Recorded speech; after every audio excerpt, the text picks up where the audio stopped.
Bienvenidos a un nuevo episodio de Starter Stories, donde compartimos historias de negocios. Hoy tenemos con nosotros a Álvaro, que junto con su hermano compraron una empresa de alquiler de material audiovisual.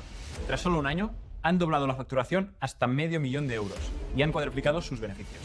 En este episodio hablamos de cómo analizar la compra de una empresa, cómo construir alianzas con la competencia y cómo crecer en un sector tan maduro. Si quieres o tienes una empresa, no te lo puedes perder. Empezamos. A mí me interesa mucho entender cuáles son los primeros 30, 60, 90 días de ser propietario de una empresa. El primer día, por supuesto, cuando firmas, te cagas encima. Así, hablando en plata, es como dices, hostia, o sea, ahora ya es real, ¿no? Aquí tienes otras 5 o 6 personas que dependen de que las decisiones que tomes sean correctas. Podemos tener un poco la evolución desde que empezasteis hasta ahora. Pues nosotros entramos en noviembre del 24, el 2024 se cierra en 315.000 euros, creo que no se llega, y el 2025 han sido más de $500.000, han sido 520.000, una cosa así, y el beneficio pues en torno a un 25 o un 30%, una cosa así. ¿Hay algún error que hayáis cometido que digáis, ostras, aquí la fastidiamos? Hicimos una compra, una inversión en una cosa que se supone que iba a ser la leche, que es un holograma, 10.000 pavos de cacharro que no sale ni una vez. ¿Le recomendaríais emprender a todo el mundo? Si yo emprendiera a día de hoy, no lo haría en España. Para mí, España es un paraíso en la tierra, pero con un infierno fiscal. Bienvenidos a un nuevo episodio de Starter Stories. Hoy estamos con Álvaro, que es el propietario de Del Pozo Audiovisuales. Álvaro, ¿qué tal? ¿Cómo estás? ¿Qué tal, chicos? Muchas gracias por invitarme. Estoy fenomenal. A ti por venir. ¿Qué es Del Pozo Audiovisuales?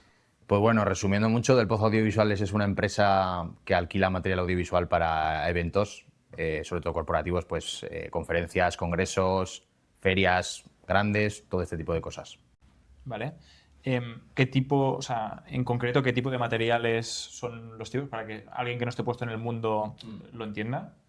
Aunque no estés puesto en el mundo, seguro que lo has visto porque todos hemos ido a, yo que sé, a un festival o a un congreso de videojuegos, de cualquier historia que te pueda molar y ves la típica pantalla LED gigante, ves los altavoces enormes colgando de torres, ves los focos que iluminan, ¿no? Las cabezas móviles que se llaman, que son iluminación decorativa, pues todo ese material, incluido pues todo mesas de sonido, mesas de iluminación, los trabajadores que lo operan todo eso lo provee una empresa como la nuestra. Vosotros también proveéis los propios trabajadores para operarlo todo. Eso es. Okay. De hecho, es los héroes silenciosos que me gusta llamarlos a mí porque son vitales para un evento y muchas veces no se les ve, por suerte no se les ve y no se les tiene la consideración que yo creo que merecen.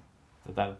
¿Y estos materiales, cómo es por vuestra parte? O sea, ¿los compráis y luego los alquiláis o los alquiláis a otra empresa y hacéis como de intermediario? ¿O cómo se gestiona todo esto? Lo normal es que el material sea tuyo, que lo compras, si es un material pequeño, pues lo pagas a pulmón, ¿no? Yo qué sé, un equipo de sonido medianamente decente que te valga para 1.000 personas, pues te puede costar 10, 12.000 euros, eso lo pagas a pulmón. Y luego hay cosas, pues una pantalla LED, si quieres comprar 40 o 50 metros de pantalla LED, estamos hablando de 35, 40.000, 50.000 euros, una cosa así. Depende ya de muchas variables, pero para que nos hagamos una idea de las cifras, pues eso, no todas las empresas se pueden permitir pagarlo a pulmones, ya pasta. Entonces ahí pues entras en financiación y demás. Y si ya luego para un evento muy concreto te piden una cosa, pues igual tú tienes 50 metros de pantalla LED, pero hay un evento que te piden 70. Pues no vas a comprar 20 metros de pantalla LED para un evento. Por suerte hay muy buen rollo, por lo menos en las zonas geográficas donde nosotros trabajamos más, hay muy buen rollo entre empresas del sector y, oye, necesito tal material, nos dejamos precios. Ah, vale, o sea, os como medio alquiláis entre vosotros.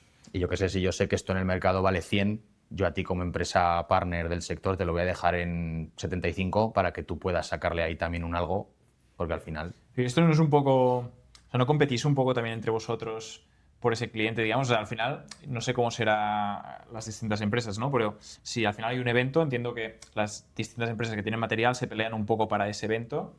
Que tú le pidas material a otra empresa, ¿no es un poco ahí medio, puede haber competición y demás? Sí, lo primero que a todos los eventos, tú igual por dimensiones o por el material que tiene una empresa u otra no puedes optar. Y luego hay otras veces que ni te enteras, porque pues igual yo trabajo con una agencia de organización de eventos que por lo que sea yo soy su empresa de referencia, pues la otra empresa no se entera, directamente se entera porque yo le pido el material. Y luego, a mí es que no competir, porque sí que hay competencia, evidentemente, pero tener miedo de tu competencia me parece de tener un complejo de inferioridad brutal, porque si tú tienes un buen producto, un buen servicio y tal, la competencia no te debe asustar.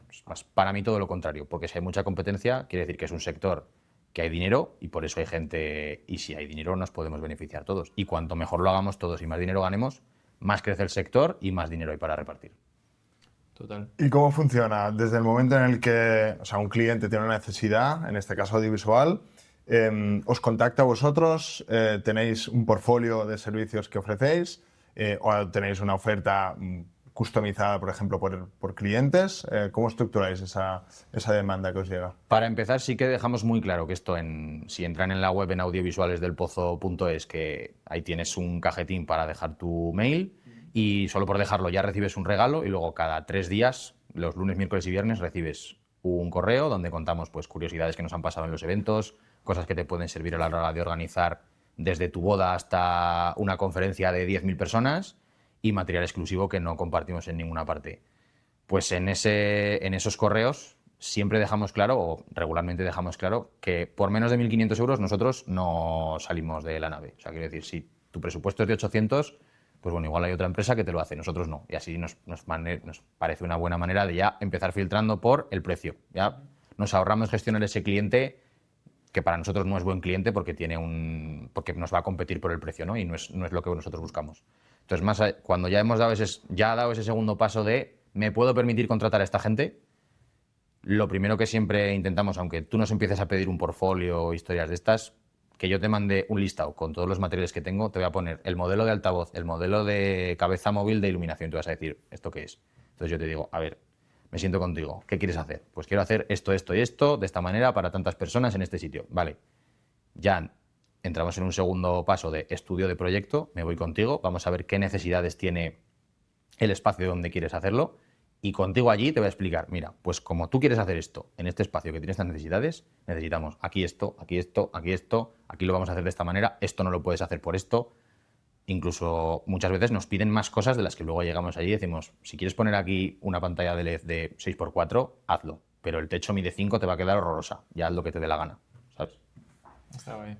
Pero entonces, en esta parte en la que habláis con el cliente, ¿encontráis muchas diferencias en la madurez del cliente que os llega? Porque yo puedo entender que a veces hacéis este estudio de mercado, igual hay ya algunos clientes que tenéis incluso recursivos que os vienen y ya os vienen con una petición muy específica. O sea, ¿es diferente el grado de servicio que dais para diferentes clientes? Sí, porque claro, no es lo mismo un cliente que, pues igual una multinacional con la que le hacemos todos los eventos del año y que son eventos, pues a mitad de año hace algo de balance de resultados, a final de año hace algo relacionado con fin de año, Navidad o lo que sea, y en marzo hace otra historia. Pues suelen ser eventos muy ABC, que igual aunque cambien de sitio, simplemente es ir con ellos y ver pues qué hay que cambiar respecto al año pasado porque fue en otro sitio. Y si es en el mismo, replicar. Ese es un tipo de cliente y luego está el tipo de cliente que nos viene nuevo, que sí que necesita pues un poco más que le cojamos de la mano y le llevemos desde el momento de que me expliques lo que quieres hasta hacer el evento y que salga contento. Pero por suerte, que igual por eso vosotros que venís, como sé, del mundo startup, ahí hay un poquito de diferencia, que vosotros cuando tú tienes una startup tienes una idea novedosa que tienes que explicarle al mercado, a los clientes, a los inversores, a todo el mundo, para buscar financiación y eso.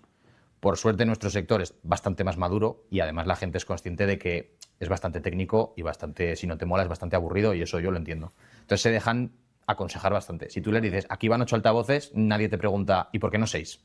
Porque te lo digo yo que son 8 y ya está. Okay. Claro. Y, o sea, para entender un poco mejor el tipo de cliente, o sea, ¿qué pinta tiene un cliente tipo que tenéis? O sea, ¿es un organizador de eventos súper grandes, más pequeñitos, o sea, a partir de los 1.500 euros que decías, pero para que nos podamos imaginar un servicio que ofrecéis? O sea, ¿qué tipo de evento sería y para ponerle como nombre y apellido? Pues mira, mi cliente ideal, por definir uno, es el organizador de eventos tamaño festival. No tienen por qué ser solo festivales de música, pero para que nos entendamos, ¿no? De, yo qué sé, de varios escenarios, de 3 o 4 días. Ese es un poco el cliente ideal, porque es donde nosotros empezamos a rentabilizar nuestro material y a sacar rendimiento. Y luego, el segundo cliente ideal, por así decirlo, pues es típica empresa multinacional o nacional pero potente, que va a hacer pues 3, 4, 5 eventos al año de 4, 5, 6.000 euros. Y ese pues suele ser normalmente director o directora de marketing, más directora que director, porque no sé por qué suele haber más mujeres en el marketing que hombres. Y ese es un poco los dos perfiles de cliente. Ok, o sea, eventos de empresa o eventos más grandes para el público final. Ok. ¿Tenéis algún evento así que sea como famosete, tipo Arenal Sound o alguna cosa de estas? O... No, porque nosotros estamos más enfocados al evento más corporativo, entonces nos enfocamos más en tema congresos o tema ferias. Uno que hicimos que tiene dos versiones en Valencia y en Zaragoza, que se llama OWN, OWN, que es un festival de tipo entretenimiento, videojuegos, gaming y todo esto. Ese es bastante famoso, pero nos enfocamos más en cosas de esas, no en temas, pues eso, un Medusa, un Arenal Sound, un Sonorama. Eso es otro perfil de... Aunque sean entre los audiovisuales, es como otro mundo. Entendido. El ticket medio, entonces, has hablado de los 4, 5, 6 mil euros más o menos, ¿estaría por ahí? Sí, entre 3.000 y 4.000 euros yo creo que es un ticket medio. Vale. Y, sí, y aquí, ¿cuántos clientes puedes llegar a tener de forma, en el mismo momento, paralizando? Entiendo que también hay un tema de supply de todos los materiales que tenéis. Y luego también me gustaría entender cómo evoluciona durante el año, si hay una seasonality en algunos momentos del año. Claro, esto, lo primero, una cosa que nos caracteriza como empresa, ya no sé el resto de empresas del sector, porque es verdad que este tema no lo he tratado con ellos, es que es muy raro que te digamos que no, porque si hago rotura de stock de material, voy a tirar de un partner y yo qué sé, pues me he quedado sin LED, pues voy a llamar a un compañero, igual, pues este bolo en vez de 25 voy a sacarle 15, porque pierdo un poco de margen por ahí, pero tampoco estoy comprometiendo mi material, lo está comprometiendo otro, el riesgo lo está asumiendo otro. Y si hago rotura de stock de personal, que le decimos a veces, que es que me he quedado sin técnicos. No tengo más gente. Claro, me he quedado sin técnicos, pues empiezo a llamar freelance, empiezo a llamar gente que, aunque no es autónoma, pero no está fija en ninguna parte y va haciendo bolos a distintas empresas. O llamo a empresas del sector y lo mismo que me dejan un altavoz, me dejan una persona. Digo, oye, necesito un técnico de sonido. Y me la mandan. Y luego el tema de la seasonality, claro, que decías, hay que diferenciar aquí también entre el tema corporativo o el tema rock and roll que se llama, que es pues Arenal Sound y todo este tipo de cosas. ¿Por qué? Porque las empresas suelen trabajar de enero a mitad de julio, agosto, mitad de julio, agosto se piran de vacaciones, septiembre volvemos y ya hasta Navidad. El tema rock and roll, festivales y todo esto Justo cuando te sube, ¿no? es justo lo contrario, es mitad de julio hasta septiembre y Navidad. Me va genial. Bueno, te va genial, pero no descansas. Va genial porque no descansas si no quieres. Quiero decir, si eres capaz de atraer a los dos mundos, pues tienes ahí un ciclo constante. Es verdad que, por ejemplo, enero es malísimo para los dos sectores, porque como después de Navidad es como todo el mundo, no me hables, ¿sabes? Ya tenemos mucho año. Vamos a hacer la fiesta de empresa. Efectivamente, y los festivales, pues en enero alguna Presca y ahí en el Pirineo tienes, pero tampoco no es donde nos movemos, entonces no lo trabajamos. Es verdad que como enero yo te diría que es el mes más tranquilo, aunque parezca lo contrario. Y quitando enero, un mes normal, más o menos ¿cuántos clientes o cuántos servicios de estos puedes estar haciendo? De media estaremos haciendo un evento cada 3 días, más o menos, en el año. Un evento cada 3 días. En el año. Claro, pues por ejemplo tienes septiembre, que la gente vuelve de vacaciones de verano súper caliente, de que se ha dejado un montón de cosas hace mes y medio sin hacer y tiene que hacerlas. Y encima las empresas, esto no sé si la gente lo sabe, porque me he encontrado con muchos amigos y muchos conocidos que no lo saben, es que la empresa tiene un presupuesto para gastar en tema de eventos, en tema de marketing para el año. Y si no lo gasta, al año siguiente se lo quitan. Le dicen, pues como este año has gastado 10.000 y me habías pedido 15, al año que viene te voy a dar 10 solo porque pues, no quieren tener esos recursos ahí parados que están ociosos y tal. Y dicen, pues lo invierto en otra cosa y le sacamos rendimiento. Entonces siempre buscan gastarlo hasta el último céntimo. Claro, llega septiembre y dicen, me quedan 3 meses para gastarlo y se ponen a organizar. Entonces, por ejemplo, septiembre es muy fuerte, octubre también, noviembre también y la mitad de diciembre. Y de ahora en febrero empezamos otra vez y hasta verano. Vale. O sea, entonces son unos 10 servicios al mes más o menos. Sí, de media aproximadamente. Sí. Y que esto al final, el ticket medio decías que eran alrededor de 5.000, 4.000, 5.000, algo así. Ok. Entonces, ya que estamos entrando un poco a números y demás, podemos tener un poco la evolución desde que empezasteis hasta ahora, cómo ha ido evolucionando la facturación. Mira, pues cuando nosotros compramos la empresa, que fue en noviembre del 24, que no sé si lo habíamos comentado, Luego entramos ahí porque yo creo que es súper interesante la parte de comprar una empresa. Luego entramos en esa parte si queréis, sí. Pues nosotros entramos en noviembre del 24, el 2024 se cierra en 315.000 euros, creo que no se llega, que más o menos, para que os hagáis una idea en términos de beneficio y tal, es empatar. O sea, más o menos se empató. No recuerdo si se perdieron 3.000 o se ganaron 3.000, pero que virtualmente es empatar. Y el 2025 han sido más de medio millón, han sido 520.000, una cosa así. Y el beneficio pues en torno a un 25 o un 30%, una cosa así. O sea que Luego también, esa es la evolución que te puedo contar. genial. Luego también entraremos en qué habéis hecho para hacer estos, o sea, para lograr estos resultados. Pero antes, o sea, primero una pregunta sin medio paréntesis. Entiendo que la facturación de antes de vosotros adquirir la empresa, ahí no la, o sea, era bastante estable o no, o a lo mejor no la tenéis tan clara, ¿no? Cuando compramos la empresa, sí que es un punto que hay que evaluar, claro, porque ahora si queréis también entramos en eso, pero una de las variables que tú evalúas para valorar la empresa es la progresión que lleva. Claro, en este caso teníamos una cosa muy tramposa, que es que había habido una pandemia y eso en una empresa que se dedica a los eventos, pues como podéis imaginar es Mortal. catastrófico, claro. Es prácticamente de... Todas las empresas sufrieron un montón y eso es evidente, pero en el mundo es que se paró completamente ese sector durante todo 2020, 2021 y principios de 2022. Entonces, Ya nos acordamos, ¿eh? ya no nos parece que fue hace 10 años, pero no, que fue antes de ayer. Entonces, claro, yo pido las cuentas de 2019, 20, 21, 22, 23 y las del 24 hasta el momento que llevábamos, que en ese momento sería pues septiembre por ahí. El 19, pues más o menos en la línea del 2024, quizá un poco menos. 2020, pues imaginaos, de enero a marzo, lo que se pudo hacer, poco y nada. 2021, un solar aquello. Y 2023 es verdad que por circunstancias de tema de clientes que tenía la empresa, recurrentes de muchos años y tal, había sido un buen año, pero ni de lejos como ha sido el 2025. O sea, el 2025 ha sido una empresa de casi 80 años de historia, un récord absoluto. Vale. Y entonces, vale, tú pides las cuentas y cuando las recibes, ¿cómo valoráis la empresa? O sea, ¿cómo llegáis a un acuerdo con el antiguo propietario para poner una valoración? Pues en este caso concreto, porque luego cada caso y cada negociación es un mundo, ¿no? Pero como por nuestra parte había interés en comprar y por la otra parte había interés en vender, se machea rápido, ¿no? Esto es como ligar. Si las dos partes tienen interés, nos entendemos rápido.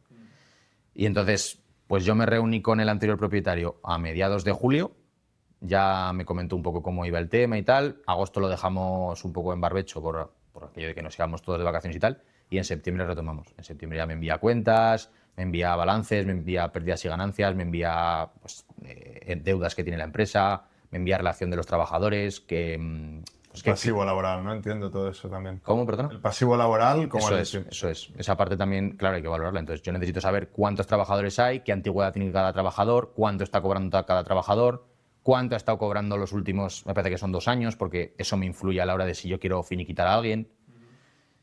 Y entonces, esto fue mediados de septiembre, ya tenía toda esta información, me tomé unos días para evaluarla junto con mi gestor, que eso sí que es una parte muy importante, que por mucho que tú te creas que sabes que eres un experto y tal, asesorarte bien es imprescindible, porque yo más o menos con lo que vi, hablé con mi asesor y le dije, yo esta empresa la valoraría entre tanto y tanto.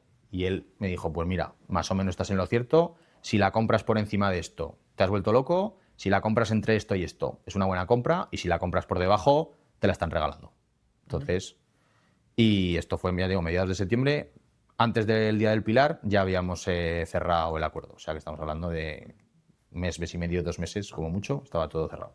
Y a mí me gustaría saber cómo es el punto en el que tú llegas y dices, quiero comprar una empresa. O sea, ¿de dónde vienes? ¿Qué está haciendo Álvaro justo antes de ese verano del 24? ¿Y por qué te metes en audiovisuales? O sea, ¿pues ya venías de este mundillo o te metes en un mundo en el que es nuevo para ti? ¿Cómo es eso? El mundo era completamente nuevo, tanto para mí como para mi hermano. El mundo empresa no, porque tenemos... ¿Compráis tú y tu hermano o compráis juntos? Compramos juntos al 50% cada uno, al 50% cada uno, que esto también... La gente es muy reacia a tener socios, y yo en cierta parte también, pero si tienes que tener un socio, pues creo que es mejor que tu propio hermano. Sí que hay que tener cierto cuidado con pues, pacto de socios y estas cosas que siempre se dice. Y entonces Álvaro venía de ser trabajador por cuenta ajena desde hacía 6 o 7 años, no lo llevaba nada bien porque creo que, sobre todo además yo trabajaba en multinacional de sector financiero y ahí como pues, gran parte del trabajo que haces yo creo que es completamente inútil muchas veces. Entonces eso no lo llevaba nada bien, tener que rendir cuentas a gente que te obliga a estar en un sitio en el que igual no quieres estar, en un momento que no quieres estar, pues bueno, había determinadas circunstancias que coartan mi libertad, que es una de las cosas que yo más valoro y que no, pues no lo llevaba nada bien. Y entonces, que yo por suerte tengo tradición empresarial en casa, mis padres tenían su propia empresa que era de artes gráficas, pues de gran formato, también en tema de eventos y tal, y tenían mucha relación con el anterior propietario, con Jorge, por esto, y llega un momento que le plantea a mi padre que él quiere vender esta empresa y que si él la quiere, pues que ahí la tiene. Mi padre nos la ofrece a mi hermano y a mí, y ya pues toda la historia que os he contado, que esto... Pues mi padre me lo dice a principios de julio y a mediados de noviembre estamos firmando. Sí, Como sí. quien no quiere la cosa y de Es como- repente propietario de una empresa. A mí me interesa mucho entender cuáles son los primeros 30, 60, 90 días de ser propietario de una empresa. Es decir, compras una empresa que lo que dices, que tiene un contexto, un background, que te explican, etcétera. Aterrizas el primer día que llegas al bueno, despacho, oficina o la nave, como decías, ¿no? Casi. ¿Qué hacéis ahí con tu hermano en esos primeros 30, 60 días? Pues como nuestro bagaje en el mundo audiovisual era completamente, pero cero, o sea, cero de que no es que ahora sepa mucho, pero antes sabía nada. Pues el primer día, por supuesto, cuando firmas, te cagas encima. O sea, así hablando en plata es como dices, hostia, O sea, ahora ya es real, ¿no? Hasta ahora vale. Ríete de una hipoteca, ¿no? Efectivamente, porque una hipoteca, bueno, pues tienes la desgracia de que te levantan la casa, pero aquí tienes otras 5 o 6 personas que dependen de que las decisiones que tomes sean correctas. Entonces el primer día cagado totalmente, pero pues bueno, como entramos a mediados de noviembre, pues dijimos, vamos a darnos este mes y medio que hay hasta final de año, un poco de sobrevolar para ver la situación y tal, y sobre todo empaparnos un poco de lo que es el sector, de entender, pues yo qué sé, de no ir a un cliente y decirle ninguna tontería, entender pues lo que me habéis preguntado, qué es una pantalla LED, qué es un altavoz, por qué una pantalla LED es distinta de una tele, qué diferencia hay entre este altavoz y este, entre esta luz y esta, ese tipo de cosas. Y ya en enero sí que entramos, mi hermano por su parte y yo por la mía, en faena y hasta hoy. Súper. Has hablado un poco y hemos entendido ya cómo se valora toda la parte de la empresa y cómo son estos primeros días y demás, pero, o sea, yo si ahora me planteo comprar una empresa, mi primera preocupación, digamos, sería de dónde saco el dinero para comprar una empresa, ¿no? Entonces, aquí un poco, ¿cuál ha sido vuestra historia y de dónde ha salido ese dinero para poder comprar esta empresa? El dinero para una empresa puede salir de 2 sitios, que esto es de perogrullo, pero hay muchas veces que la gente no lo piensa. O sale de tu propio bolsillo, ¿no? De tu pulmón, o lo pides prestado. Entonces, en mi caso particular hicimos un mix, porque sí que es verdad que la empresa tenía cierta deuda que teníamos que liquidar para poder comprar la empresa, porque eran préstamos que tenía el propio... O sea, eran a nombre de la empresa, pero el anterior propietario los había avalado él personalmente, entonces no se podían subrogar, había que liquidarlos. Entonces el capital que teníamos propio lo llevamos a liquidar esa parte, y la otra parte, que era la que recibía el propietario directamente, eso sí que tiramos de financiación de bancos. Vale. O sea, digamos que para entenderlo, o sea, cogisteis vuestro dinero y lo utilizasteis para pagar sus deudas personales, digamos, y luego lo que es el coste de la empresa con financiación. Eso es. Entendido. Para entender un poco más la parte, o sea, ahora ya hemos entendido cómo compráis la empresa estos primeros días. Nos has hablado antes que cuando la comprasteis facturaron 300.000 más o menos en 2024 y en 2025 habéis facturado 500.000 euros, si lo digo bien. ¿Qué habéis hecho o qué habéis cambiado para este cambio? Durante el mes y medio este que os comento, que nosotros nos queríamos dedicar a observar, nos dimos cuenta de una cosa, y es que sobre todo a nivel comercial la labor que se hacía había un comercial, pero como no había una estrategia, no había, no sé, se intentaba matar moscas a cañonazos. Entonces dijimos, a poco que esto se empiece a empujar, ya no te digo en la dirección correcta, a empujarlo a secas, a fuerza tienes que crecer. Porque encima estás en esto lo he discutido con amigos míos que tienen empresa y que son emprendedores y tal, que les ha ido muy bien y por suerte ganan mucho dinero. Cuando están en un sector maduro, ¿cuál es la manera de crecer? Y su respuesta pues puede parecer un poco desalentadora, pero fue, no puedes. Bueno, optimizar procesos no puedes, ¿no? Pero optimizar procesos te va a permitir Sí, bueno, te permite crecer relativamente porque si reducir costes, gastas más menos, que otra pues cosa. al final del año te queda más. Pero si yo estoy ganando este año 300, aparte de que si estoy gastando 250, está bien reducir a 220, pero ¿qué hago para subir a 500? La respuesta que me dieron es no puedes. Dice, porque estás en un sector maduro donde tú al final tienes un material que pones a disposición de otra gente. Haces como de intermediario. Tu material es más o menos igual que el de al lado y los técnicos tuyos lo hacen un poquito mejor que los de al lado, pero quizá hasta imperceptible. Entonces, solo puedes crecer por fuerza bruta. Es decir, por invertir tiempo en juntarte con la gente que te va a contratar para que tengan más confianza en ti y tengan más relación contigo, y dinero en publicidad, en estar en eventos, en patrocinar eventos quizá, en todo ese tipo de cosas. Y es la única forma de crecer. Entonces en eso nos hemos centrado, en ir a mucho evento, en hacer mucha llamada, en hacer email marketing. Ahora hemos empezado con Google Ads. Ok. O sea, ahora, ¿y esto lo haces tú particularmente en tu equipo o tenéis una persona que lo haga o cómo os lo gestionáis? El tema de la estrategia comercial sí que la llevo yo junto con el otro comercial que hay en la empresa y sobre todo lo que hicimos fue decir, lo que hemos hablado antes, ¿cuál es nuestro cliente ideal? Pues cuál es el cliente, el evento donde más dinero no solo facturamos, sino relativamente más ganamos. Dijimos, pues quiero 10 como ese. Y el segundo tipo de cliente, pues vamos a ir a por 8 como ese. Y eso al final tiene que hacer que, es que por fuerza tienes que crecer. Y de todas estas cosas que hacéis, o sea, de ir presencial a los eventos, de la parte de Google o Facebook Ads o lo que hagáis de paid, ¿tenéis detectado de dónde vienen más clientes?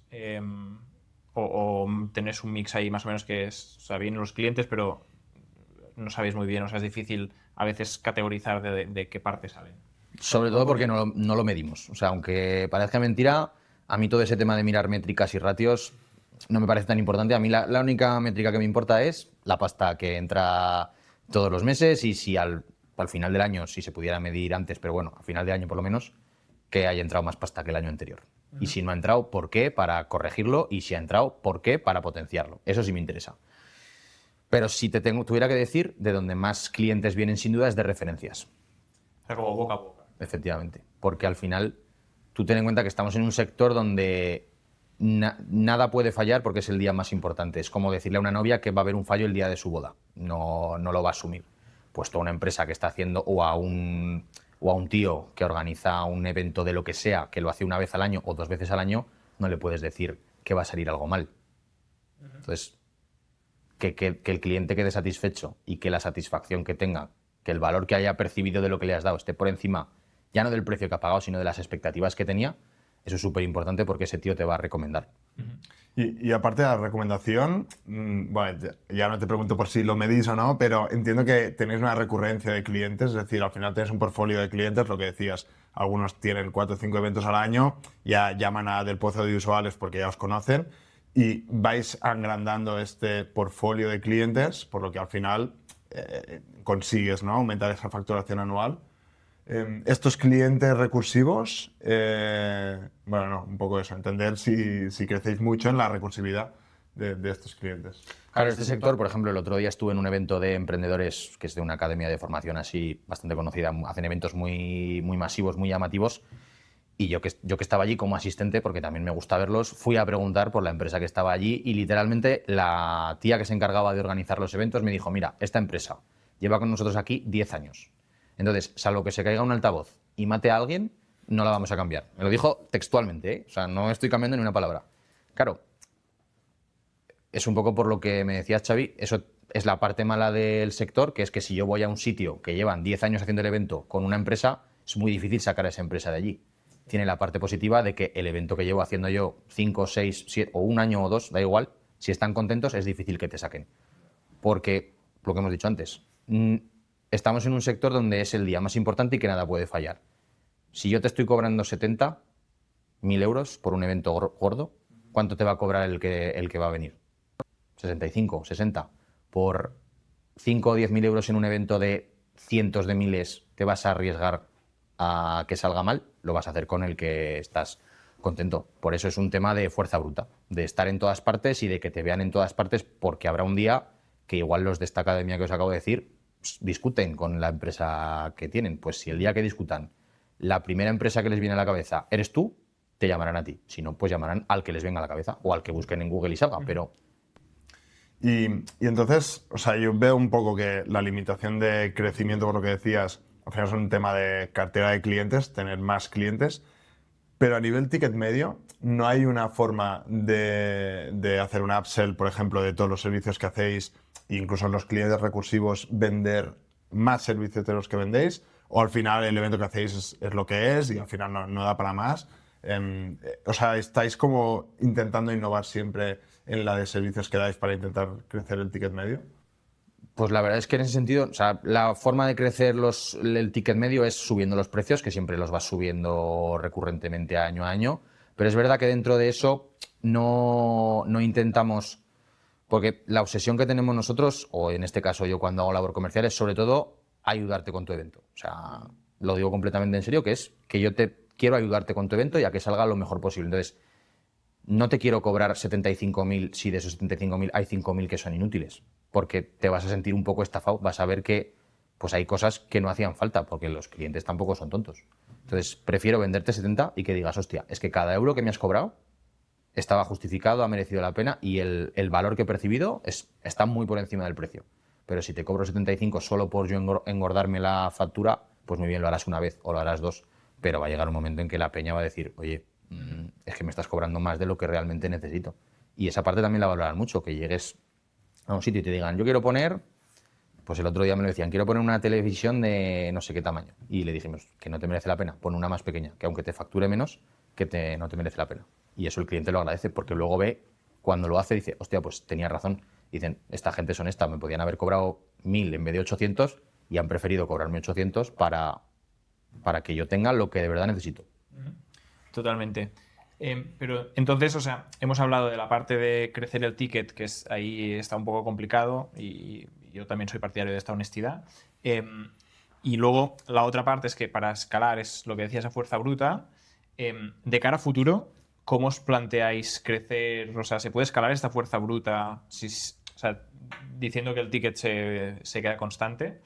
¿Se puede escalar esta fuerza bruta para llegar a más eventos, más marketing, más lo que sea? ¿O es difícil? Es difícil porque lo primero exige una cosa que es muy fácil y muy desagradable a la vez, que es perseverancia. O sea, yo, por ejemplo, los primeros meses, y lo sigo haciendo, me dedico a ir a eventos, a ferias, a sitios donde se juntan los que organizan los mayores eventos de España, y tienes que hablar con ellos y tienes que pedirles el contacto, y una vez les has pedido el contacto, tienes que mantener el contacto con ellos. Esto es fácil de decir, pero luego es muy desagradable de hacer, porque no nos gusta, al ser humano no le gusta ir a hablar con un desconocido porque te miran raro, porque te pueden rechazar. Estas cosas las llevamos un poco en el ADN. Entonces, sí que es verdad que llega un momento, porque aunque todavía no lo haya visto en mis resultados, sí que conozco gente que le ha salido, que esta perseverancia y esta fuerza bruta prolongada en el tiempo crea un efecto bola de nieve que ya es exponencial. O sea, hay un punto más o menos en torno a cuando ya tienes unos 5.000 contactos con los que mantienes la recurrencia de forma recurrente, valga la redundancia, ya la máquina, digamos que gira sola. Tú la tienes que seguir alimentando, pero ya no sientes esa presión de decir, ostras, tengo que pillar más gente porque si no, no crezco. Ya vas a empezar a crecer de forma mucho más orgánica. Hemos hablado un poco de toda esta parte que yo creo que es súper interesante, ¿no? El entender sobre todo dónde están los límites, sobre todo del sector, porque cada sector tiene sus idas y venidas.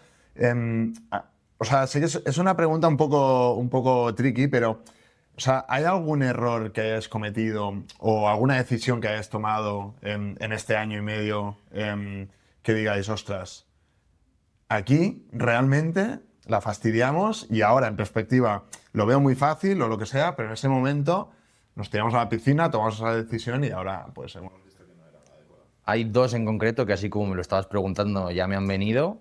Te he visto la cara esa iluminada y digo... Una en un evento concreto, que es que, bueno, pues teníamos que organizar un tema, no era una cosa muy grande, que eran unas jornadas de 2 días de algo de la Tesorería General de la Seguridad Social, un rollo, y fue mi comercial a ver el espacio y por error pensó que porque hay salas que están equipadas, pues tienen sus propios altavoces, entonces tú simplemente tienes que poner otras cosas. Pensó que la sala tenía altavoces y resulta que no los tenía. Y entonces llegamos el día de antes del evento a montar y me llama el técnico y me dice, oye, que aquí no hay altavoces, que hay que traerlos. Claro, para empezar, que vas un poco con el tiempo pillado de vete a por el material, vuelve a montar, tal. El cliente está allí, se da cuenta de que algo está pasando y luego aparte que le tienes que regalar un material que tú no habías previsto inicialmente. Entonces, bueno, exacto. A ver, al final los costes, el material es tuyo, entonces, bueno, pues dejas de ganar una parte en ese evento o dejas de amortizar el material, pero bueno, se lo pones. ¿Qué vas a hacer? Has cometido un error, pues lo asumes y lo que hablábamos antes de la honestidad, pues dices, mira, pues este evento iba a ser de 2.800 y ahora va a ser de 2.400 porque me he cometido este error y ya está, y no pasa nada. Y luego hicimos una compra, una inversión en una cosa que se supone que iba a ser la leche, que es un holograma y... O sea, ¿Para el mismo evento o para otro? No, hicimos porque se supone que iba a salir un montón, que nos lo iban a pedir con cierta Claro, recurrencia. Lo ibas a comprar como para tenerlo en vuestra cartera. Exacto, no para este evento, sino para ofrecerlo para nuestros tal, Como parte del servicio. que es un holograma porque son unas hélices que llevan tiras LED en las hélices y entonces al girar muy rápido proyectan una imagen y te hace un holograma de tamaño humano y tal. Pues lo compramos estamos en febrero, pues lo compraríamos en mayo o en junio, no ha salido ni una vez. 10.000 pavos de cacharro que no sale ni una vez. Pero bueno, pues otras cosas las compras y te salen todos los días. Entonces, Igual pues la puedes es esa poner en parte. Wallapop y que alguien La puedo poner en Wallapop, sí, ya hablaremos y a ver, alguien me paga 5.000 por lo menos y Claro. recupero la mitad. Claro, es que vuestro negocio tiene un riesgo bastante alto, que es todo el tema del stock, o sea, almacenar material, ¿no? O sea, ahí todo lo que compráis, si no tienes luego salida, es una putada. ¿Y esto os ha pasado solo con este material o también os ha pasado con otras cosas y demás, más pequeñito o menos? Si es que esto al final, tío, es como... Si tú quieres que te vaya bien en la empresa, ¿con quién hablas? Con gente a la que le ha ido bien en la empresa. E intentas ya no solo replicar, sino copiar paso por paso cómo lo han hecho ellos. Porque en el momento en el que te pones a innovar, la puedes cagar. Es decir, yo lo he hecho por este camino. Si tú lo quieres cambiar, no sé lo que te saldrá, pero no es el camino que he seguido yo. Entonces, con eso es una lección de humildad enorme de decir, tío, la gente quiere lo que quiere, que es pues pantallas LED, quiere sonido, quiere iluminación decorativa y tal, y un buen servicio técnico para que el evento salga impecable. No innoves de ahí, porque en cuanto te has ido a innovar, has intentado venderle a la gente una cosa porque se ha intentado vender que la gente no quiere. Entonces, no puedes obligarle a comprar a la gente lo que no quiere. Y ese es el mayor riesgo y la mayor lección que aprendo de eso, que es, tío, coge lo que funciona y no innoves, porque en cuanto te has puesto a innovar... A lo mejor para la siguiente primero lo intentarás vender y luego lo comprarás, ¿no? Que empiece a preguntarte la gente, efectivamente, o intentar venderlo y luego comprarlo, o que cuando te pregunten 5 veces si tienes este cacharro, dices, ostras, pues si hay 5 personas que me están preguntando por esto, o 3 o las que sean, pues igual interesa comprar uno. Pero así sin que te haya preguntado nadie, lanzarte 10.000 pavos, pues bueno. Sí. Total.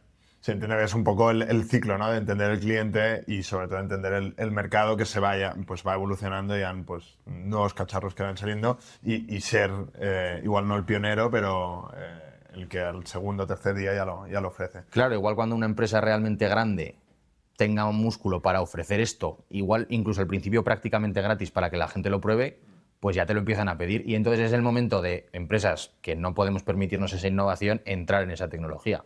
Pero abrir camino, pues es complicado. Muy bien, Álvaro. Vamos llegando un poco a la parte final del podcast y siempre hablamos como un poco más de la parte personal, en este caso del Álvaro.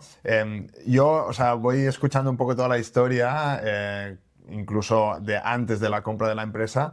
Nos gustaría entender un poco cómo ha sido la evolución interna, más tú como persona y sobre todo esta parte de dejar de trabajar por cuenta ajena a empezar a ser propietario de una empresa, que a mí, por ejemplo, me suena bastante heavy el cambio. ¿Cómo lo has vivido tú? Pues bueno, me gusta más cuando me preguntan este tipo de cosas hacer referencia a la gente que me rodea, que con la que sobre todo, pues igual excompañeros del trabajo por cuenta ajena con los que me junté unos meses después de salir, todos me decían, dice, como que se te ve más maduro, se te ve más feliz, y es verdad, porque tengo también un conocido que dice, yo preferiría ser vagabundo antes que volver a trabajar por cuenta ajena, y yo no sé si llego hasta ese extremo, pero sí que es verdad que aunque tenga sus riesgos, aunque haya meses que igual ganas menos de lo que ganarías trabajando por cuenta ajena, ya depende un poco de cada empresa y de cada puesto, ¿no? Pero la libertad que tengo ahora mismo y el tener la sensación de que al final eres un poco dueño de tu destino, ¿no? De que las decisiones que tú tomes son las que van a repercutir en tu futuro, tanto a corto como a medio como a largo plazo. pues esa sensación para mí es impagable. Tanto eso como la libertad como la sensación de ser dueño de por dónde vas a ir. ¿Le recomendarías emprender a todo el mundo o crees que hay un tipo de perfil que es más propenso a emprender o que le puede ir mejor y otro que a lo mejor crees que pues, tiene que ser más cauto en este aspecto? Esa pregunta es chunga. Yo no recomendaría emprender a todo el mundo y te digo por qué. Porque al final, lo que tú dices, hay que tener sobre todo una robustez mental importante. Porque ya no estamos hablando de gestionar una empresa que ya funcionaba, que vas a tener momentos malos, pero cuando emprendas es que al principio probablemente todos los momentos van a ser malos. Porque yo no lo he vivido en mis propios, pero sí que conozco gente que lo ha hecho y al principio todos los momentos son muy duros. Y desde luego, si yo emprendiera a día de hoy y no tuviera pues, ciertas cargas que tengo, no lo haría en España, porque me parece que es, no sé si el peor sitio de la Tierra para emprender y para iniciar estas andaduras, pero desde luego es de los peores. ¿Por qué? A nivel, o sea, ¿en qué aspectos estás pensando para decirlo? Sobre todo a nivel de, para mí, España es un paraíso en la Tierra, pero con un infierno fiscal. O sea, a nivel de impuestos, a nivel de la burocracia que te exigen para empezar a trabajar. O sea, hay países que vas a un sitio, rellenas un papel y tienes una empresa. Y aquí tienes que ir a un sitio, rellenar un papel, pasar por el notario. Ya todo eso ya te implica gastos. O sea, y cuando emprendes que vas a empezar por autónomo, para darte de alta como autónomo tienes que pagar. Sí, Aunque no estés facturando. Sí. Aunque no estés facturando. O sea, para darte de alta como autónomo, para empezar a producir y a generar riqueza, tengo que pagar. A partir del mes, o sea, el día 1 de cada mes te cobran la cuota de autónomos, aunque sea el 1 de enero, da igual. Todo eso son unas trabas al emprendimiento y al empresario que para mí, desde mi punto de vista, claramente no buscan generar riqueza. O sea, en España no hay una legislación que busque generar riqueza. Todo lo contrario, busca destruirla, porque si no es que no le obligas a una persona a pagar cuando quiere empezar a generarla. Cuando la haya generado ya veremos. Pero bueno.